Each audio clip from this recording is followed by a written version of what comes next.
Hey guys, welcome back to the channel. Now, World Rugby had announced their team of the year, and I don't know if maybe I'm being a little bit picky, but I feel that there are some players on the list that shouldn't be, and I give you guys my team of the year. So I would love to hear what your thoughts are. Please drop it in the comment section below, and let's get into it.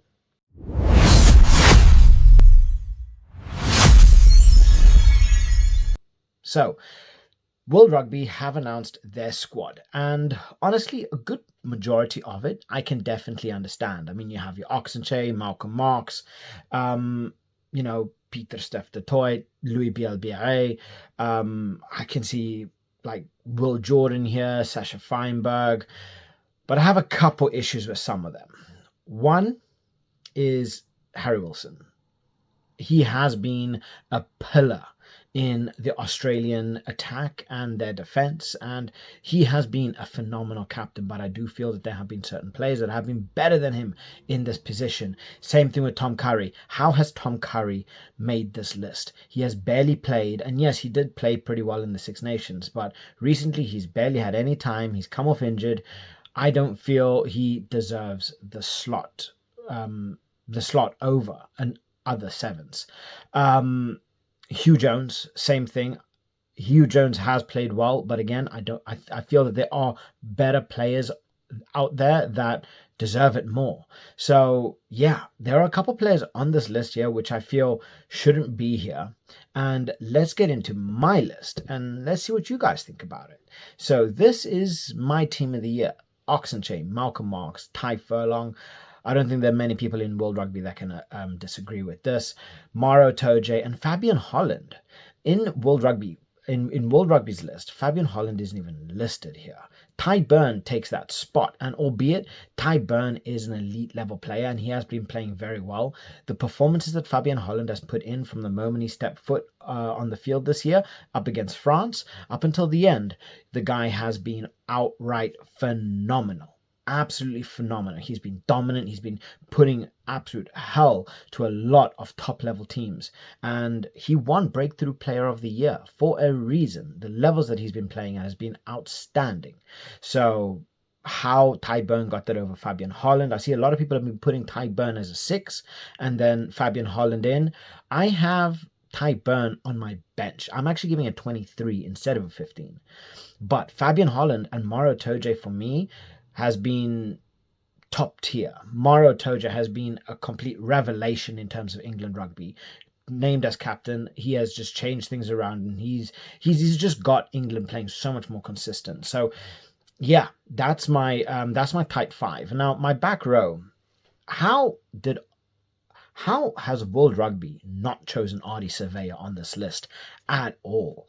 I was actually trying to work players around Ardie Surveyor because of the performances that he's put in throughout the entire year. The key tackles, the try saving tackles, the big moments, the tries that he scored. He has done it all this year, and I'm quite surprised he wasn't even nominated as one of the World Player of the Year. So yeah, Ardie Surveyor is on another level when it comes down to back rows, especially right now.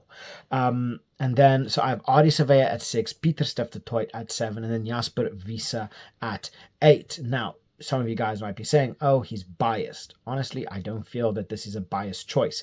Peter Steph de Toit, another World Player of the Year nominee. And then you take a look at Jasper Wiese. The impact that he has had from the moment he stepped foot on the field for South Africa, and the difference between South Africa with Jasper Wiese and the difference without him is night and day. He gets South Africa playing aggressive. He gets the best out of them. He's making the big runs. And yes, there are other players that were potentially in contention for this. I mean, Wallace Atiti had a great year as well. He's been playing a lot at 6. He's been playing a lot at 8. Obviously, Harry Wilson's in the conversation as well. There are quite a few players that are in the conversation, but honestly, the pure impact and form that Jasper Wiese has had, I feel that deserves him that 8 slot.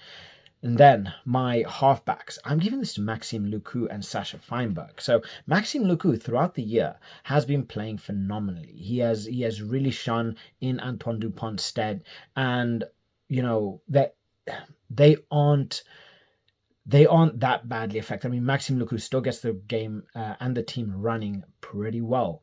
So there was all the conversation about Cam Roigard. Cam Roigard was injured for a good portion of the year as well, and yes, he did put in a couple good performances, but there were also one or two that he ended up going missing. The performances that Maxime Luku have put in throughout the entire year, and especially the back end of the Six Nations, I think that earns him my slot at 9. But then you could also have Kobus Reinach there as well, who has been, he has just been absolutely amazing in the Autumn Nations and in the Rugby Championship. So there's all of these players that could definitely be up for a shout, but at the same time, I don't also just want to pick South Africa. I want to look at an individual player performance, what he's brought to his team, and the what he's been able to get out of his team. And I think Maxime Luku has managed to get the most out of France as what he possibly could. He's got that team running well, and then obviously Sasha Feinberg. That I don't even need to explain to you guys. You've watched the rugby, and if you haven't watched the rugby, go back and watch it, because this guy is just creating highlight reel after highlight reel after highlight reel. So yeah, he definitely deserves that spot there.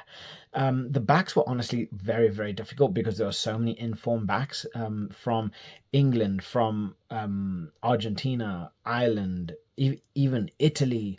It was so difficult to choose, but this is my these are my backs. So Louis Bielbiaé, another World Player of the Year nominee.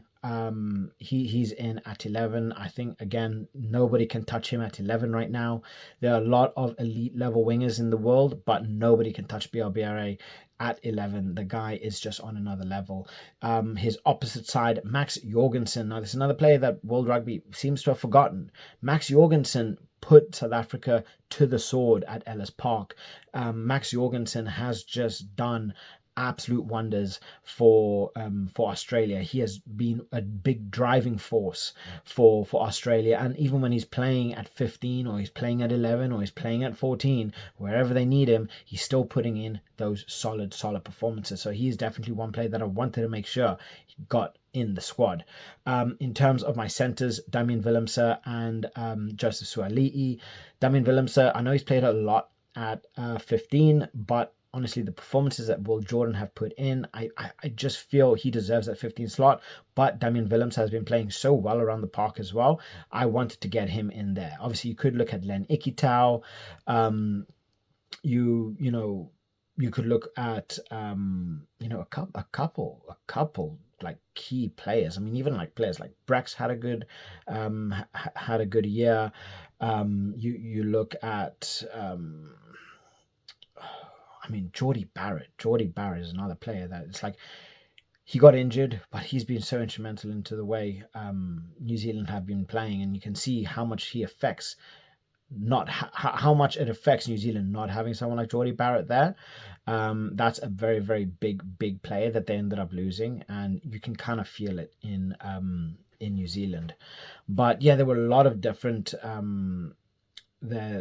there were a lot of different players, like even Ollie Lawrence. He's another key player. But I've gone Damian Willemse and Suali'i. So that makes up my 15. I think this is a pretty strong 15. I think this is a pretty fair 15 as well. Looking into the replacements, I have Tamaiti Williams, Dan Sheehan, Thomas du Toit, Ty Byrne, Ruan Nokia, Andre Esterhuizen, Tommy Freeman, and Tommy Ramos. So again, Tamaiti Williams, we've seen the performances that he's put in coming off the bench, instrumental. He is such a huge prop, and he makes wonders work. Dan Sheehan, again, in my opinion, is the best individual hooker in the world as an individual, but as a player, what he brings to the squad, what he brings out of his team. Malcolm Marx, I do agree with him being the best hooker in the world, yeah, and then Thomas du Toit, the tank engine, he's making roots, and he's definitely showing why he's one of the most elite tight heads in World Rugby. Ty Burn, same thing. I needed to have him in my list. There's no way you can talk about a world team without having someone like Ty Burn. I just feel the performances that Fabian Holland has put in throughout the year, and the effect that Maro Toje has had on England this year earns them the spot over them, and having Ty Burn sitting on that bench. Ruan Nokia, Andre Esterhuizen, Tommy Freeman, and Tomo Ramos. I mean, these were big players. Obviously, Esterhuizen, wherever he's needed, whether it's the back row, whether it's playing as a center, he's there. He's a true, like, hybrid player. There aren't many players that can be like him, that can effortlessly play in the back row. He can work the lineouts, and he can play center, at an elite level as well. So Andre Esterhuizen needs to be there. Ruan Nokia, who before was just kind of like a fringe play, he really performed this year, and he showed what a crucial component he is to the way the Springboks work. We saw huge performances come in, and where he's 26 years old, he's still got a lot of work to do, but the performances that he's putting in, he's really competing with the best, the best in the world. So yeah, really interesting. Tommy Freeman, the guy couldn't stop scoring, and yes, England stopped using him in the Autumn Nations, but I mean, this guy, he was just scoring left, right, and center, and there was nothing that this guy was touching that wasn't making magic. Whether they were playing him as a 13, whether they were playing him as an 11, as a 14, I mean, he can also play a 15 as well. So he's a very versatile player. Obviously, I'm a big Saints fan, so having someone like Tommy Freeman, I don't need to hype him up, because the work that he puts in for England, the work that he puts in for the Lions, the work that he puts in for the Saints shows why he is one of the best wingers in World Rugby right now. I just feel someone like Max Jorgensen and BLBRA, they put in transformative performances, which really got the best out of their squads. Where Tommy Freeman, yeah, he was bagging in tries, but it's just like, either they were already dominating and they're playing well, and Tommy Freeman was bagging in the tries, but I just feel what they had a bigger effect on the squad than what Tommy Freeman had for England. Although you cannot overlook the impact that Tommy Freeman has had for England. It's just been ridiculous. And then Tomo Ramos, who in my opinion is the best 15 in World Rugby, but I think in terms of performances, Will Jordan put in a better showing this year than what Tomo Ramos has. But again, these are both players that they've set the bar so high to be a truly elite 15. The margins are they are so minor. It's hairline differences, because then you have someone like Hugo Keenan, who has been injured, unfortunately. You have Will Jordan, you have Tomo Ramos, who they have been the gold standard for quite a while, and it's like, okay, they need to keep up with this. So anything that's happening is just like the smallest difference.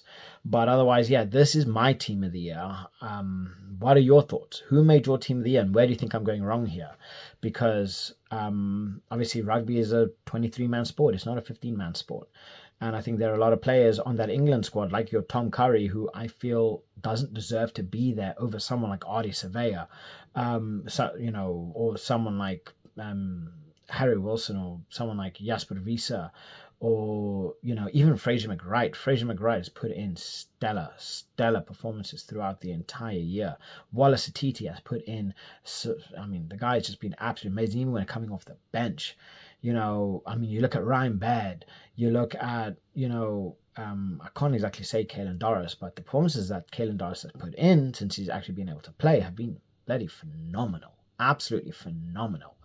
So a lot of players that are being missed out here, and that's just because everybody's going to have their own opinion and their own preferences, and that's where I fall on this squad. So drop your thoughts in the comment section below. Please like and subscribe. I'll catch you guys later. Bye.